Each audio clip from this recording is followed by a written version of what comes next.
Bienvenidos a un nuevo video en donde vamos a estar hablando acerca del trabajo con superficies inclinadas. Vamos a tener dos ejemplos, uno con fricción y el otro sin fricción. Entonces, primero que todo, el concepto de trabajo. ¿Qué sería el trabajo? Porque si ya conocemos qué es una fuerza, pues este trabajo se nos simplificaría muchísimo.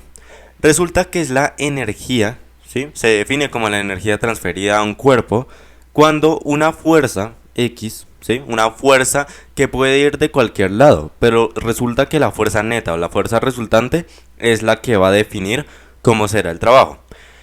Aquella fuerza resultante lo desplaza. Entonces, bueno, eso en forma teórica a lo castellano. Pero ahora, matemáticamente, ¿cómo es que se expresa el trabajo? El trabajo se denota por la letra W del alfabeto latín. Y entonces sería el producto entre la fuerza, que la fuerza es vectorial, por la distancia. Listo.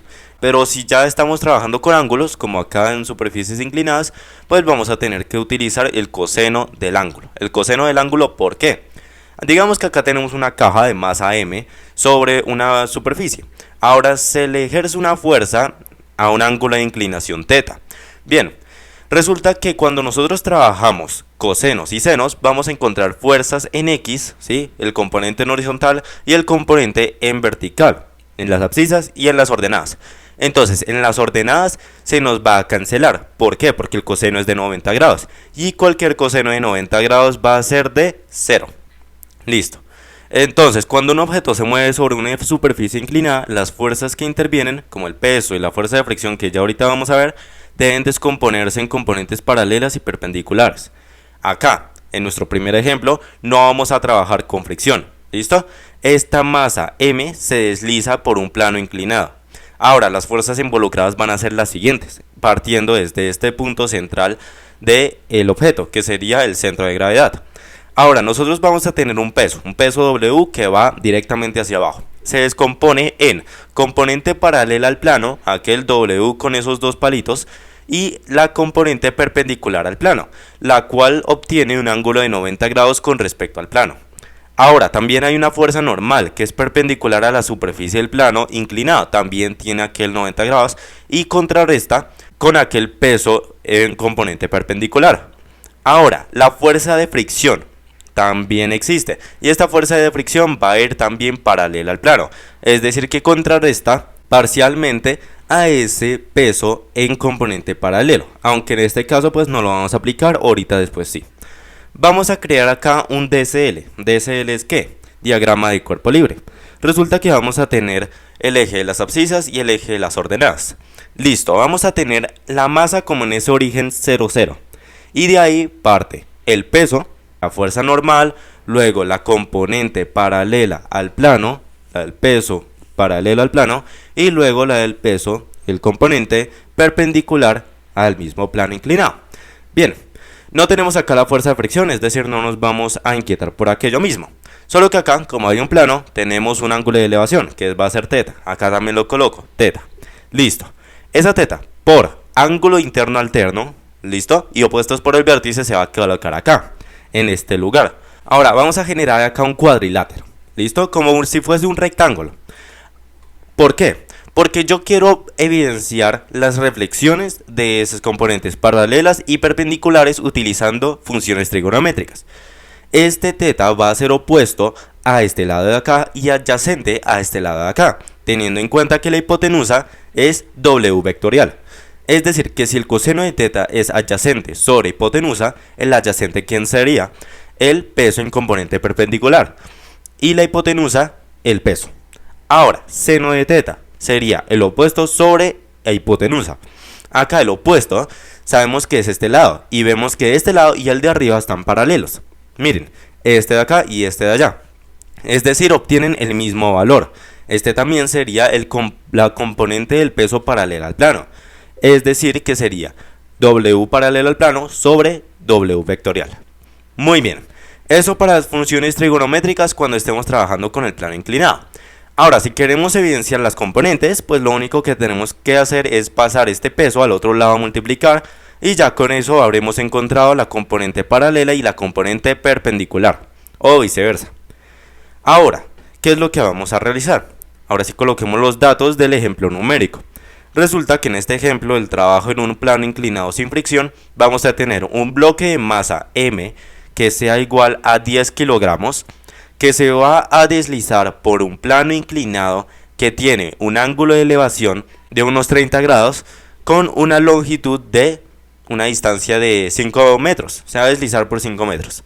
Ahora, tenemos que determinar el trabajo realizado por ambas componentes, tanto la del peso paralela al plano inclinado, como también la de la fuerza normal o la del peso en componente perpendicular. Listo. ¿Qué es lo primero que nosotros tenemos que realizar? Lo primero que nosotros tenemos que realizar y también tener en cuenta el concepto de que un peso es también una fuerza. También porque están en unidad de Newton y el peso es exactamente eso mismo que ejerce una masa gracias a la atracción gravitacional. Matemáticamente, ¿cómo se expresa? El peso es el producto entre la masa y la aceleración gravitacional, es decir, 10 kilogramos y 9,807 metros sobre segundo al cuadrado. ¿Por qué yo coloco aquello? Porque estamos trabajando en la Tierra y en la Tierra esa sería la constante. Es decir, que nos da un valor de 98,07 newtons. Y por cuestión de practicidad vamos a aproximarlo a los 98 newtons. ¿Listo? Ya que tenemos aquel valor del peso, ¿qué es lo que vamos a realizar? Vamos ahora sí a calcular las otras fuerzas. Y por las otras fuerzas me refiero a que vamos a calcular las componentes paralelas y perpendiculares. La componente paralela, ¿cómo sería del peso? Sería el peso, o mg, multiplicando el seno de teta. Ya lo habíamos visto antes por funciones trigonométricas. Es decir, los 98 newtons que acabamos de obtener multiplicando el seno de nuestro ángulo de elevación, que es el de 30 grados. Bien, sabemos que el seno de 30 grados es uno de los ángulos notables, que da 0,5. Y la mitad de 98 newtons va a ser 49 newtons. Muy bien. Es decir, que la componente paralela al plano sería aquel, la componente perpendicular al plano, ¿de qué sería? Y no sería lo que le falta al paralelo para obtener el vector. No va a ser eso, porque el vector no es necesariamente la sumatoria de todas sus componentes. Las componentes pueden ser superior al peso vectorial. Ahora ya lo vamos a ver. Entonces, componente perpendicular al plano sería W vectorial por el coseno de teta.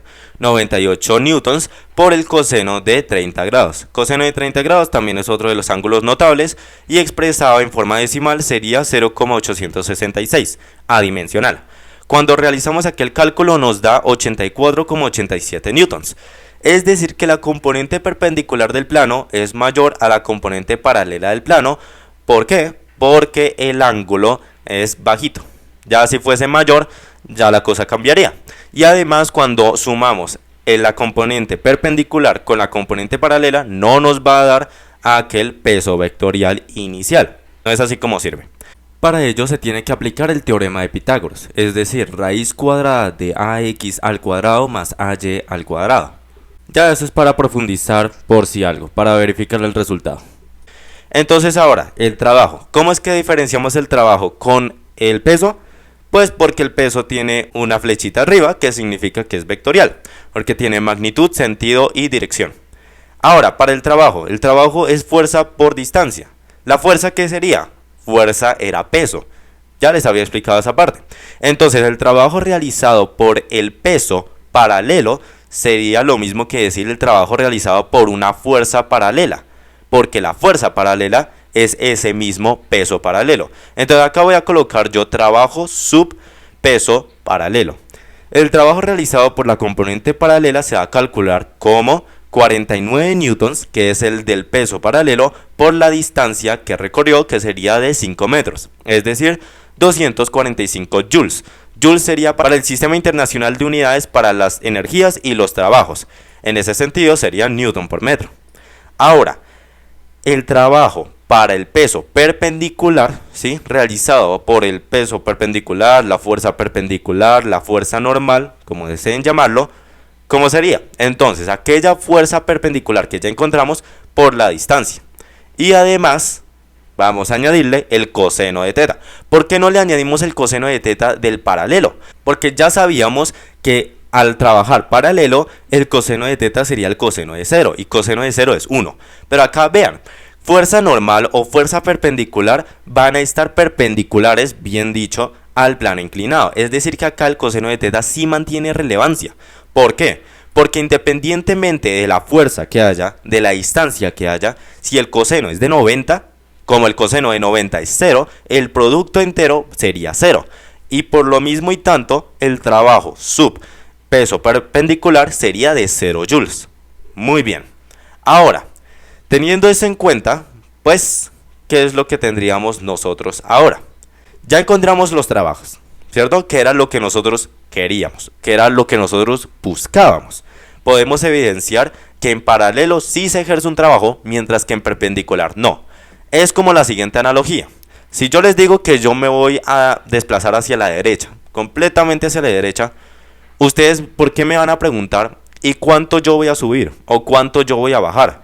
No, simplemente yo me desplazo en horizontal, a la derecha.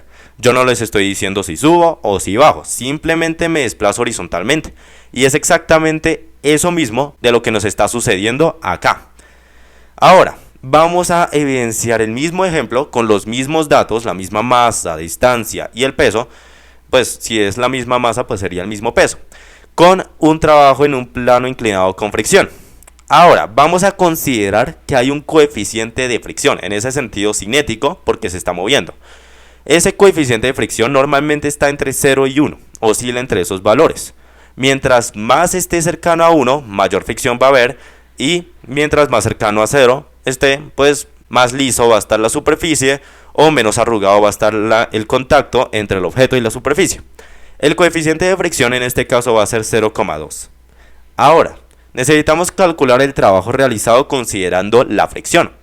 Es esta F chiquita, o F minúscula, que sería la fuerza de fricción.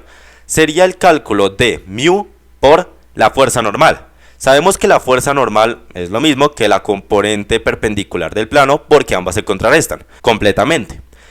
El coeficiente de fricción es adimensional y se le multiplica a la componente perpendicular, lo cual significa 16,97 newtons. Ese sería el valor de la fuerza de fricción. Pero con ese valor de fuerza de fricción no vamos a encontrar un trabajo neto. Primero tenemos que encontrar una fuerza neta paralela. La fuerza neta paralela es la diferencia entre la componente de peso paralelo y la fuerza de fricción. ¿Por qué? Porque si yo me estoy moviendo 20 unidades a la derecha y se me está restando 5 unidades a la izquierda cada vez que yo avanzo, ¿cuál de los dos movimientos es el que yo voy a utilizar? Puedo utilizar ambos. ¿Por qué ambos? Porque necesitamos un movimiento neto, algo resultante para que luego cuando calculemos el trabajo utilicemos esa resultante. Es exactamente lo que estamos aplicando acá.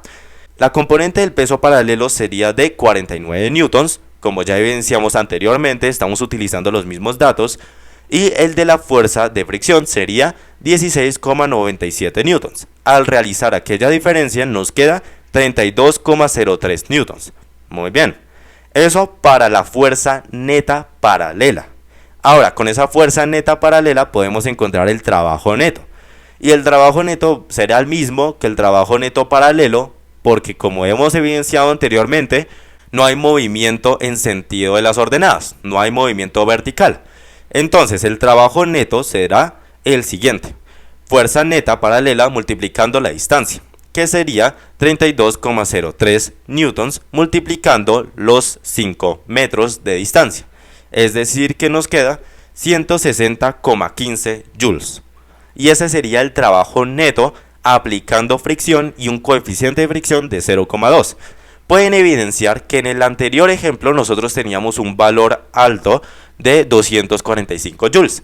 Ya cuando le aplicamos fricción se ralentiza el objeto y por lo mismo y tanto hay menor fuerza. Como hay menor fuerza habrá menor trabajo y como hay menor trabajo pues se denota ahí con el 160,15 joules. La fuerza normal no realiza trabajo porque es perpendicular al desplazamiento y la fricción reduce el trabajo neto realizado en el sistema al oponerse al movimiento. Habiendo dicho eso, ejercicio resuelto. Muchas gracias por la atención prestada. Espero este video haya sido de mayor agrado. En comentarios alguna duda como siempre. Hasta la próxima. Así que...